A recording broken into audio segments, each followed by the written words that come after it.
कक्षा 6 प्रश्नावली 7.5 प्रश्न नंबर 1 और 2 निम्न भिन्नों को योग या घटाने के उचित क्रम के रूप में लिखिए। यानी कि यहाँ पर योग किया गया है या घटाया गया है।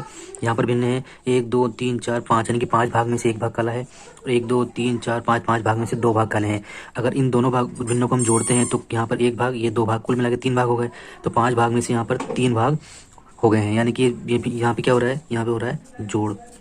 इसी प्रकार यहाँ पर जो है 1 2 3 4 5, 5/5 भाग है। 5/5 भाग में से 1 2 3 4 4 भाग इसमें से निकाल लिए हैं, 3 भाग इसमें से निकाल लिए, तो यहाँ पर 2 भाग बचे हुए हैं, यानी कि यहाँ पे भाग कम हो रहे हैं। इसका मतलब है कि यहाँ पर घटाने की प्रक्रिया हो रही है।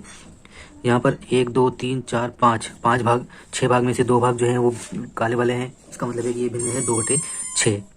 2/6 में यहाँ पर भी 1 2 3 4 5 6 भी 2/6 है। यहाँ पे छायांकित भागों की संख्या बढ़ गई है। कुल छायांकित यानी ये ब्लैक भाग कितने हो गए हैं, 1 2 3 4 5, यहाँ हो गया 5/6, 2/6, 3/6, 5/6। तो यहाँ पर जो है वो योग हो रहा है, यानी कि यहाँ पर जोड़ हो रहा है। प्रश्न नंबर 2 है, हल कीजिए, यानी कि इनको हमको जोड़ना है। यहाँ पर जो भिन्न लिखी हुई है इन सबके हर बराबर हैं। जब हर बराबर होते हैं तो संख्याओं को जोड़ना और घटाना थोड़ा आसान हो जाता है। तो जैसे हमने संख्याओं की तुलना करने के लिए हर अगर बराबर होते हैं तो अंशों की तुलना करते हैं, तो इसी प्रकार यहाँ पर जो है इनके हर बराबर है। तो हर बराबर करने पे जोड़ने और घटाने का नियम ये है कि उनमें जो सार व हर है उनका, उस हर को हम जो है समान रूप से वही रखेंगे और ऊपर जो अंशों के अंदर वो क्रियाएं करेंगे। यहाँ पर कितने लिखा हुआ है, 1 और 1, तो हो जाएगा 2/18। यहाँ पर हर है 15, तो यहाँ पर जोड़ के नियम के अनुसार इसका हर वही रखेंगे और यहाँ पर जो भी क्रिया लिखी हुई है जोड़ने या घटाने की वो करेंगे। 8 और 3 11। इसी प्रकार यहाँ पर है 7/7 माइनस 5/7। यहाँ पे हर जो है बराबर है, कितना जो हर है दोनों में वही हर कॉमन रखेंगे और 7 में से 5 घटाएंगे तो बचेंगे 2, तो हो जाएगा 2/7। इसी प्रकार यहाँ पर है 1/22 21/22, दोनों के हर बराबर हैं। तो हर बराबर है तो हर उभयनिष्ठ हर को वहीं रखते हैं और यहाँ पर है जोड़ का निशान, तो इसको इनको जोड़ेंगे तो हो जाएगा 22 21/22। इसी प्रकार यहाँ है 12/5, यहाँ है 12/15 7/15, तो दोनों का हर वही रखेंगे और यहाँ पे 12 में से 7 को घटाएंगे तो बचेगा 5/15। 5/8 प्लस 3/8, दोनों का हर वही है तो हर को यही समान रखेंगे और 5 और 3 8।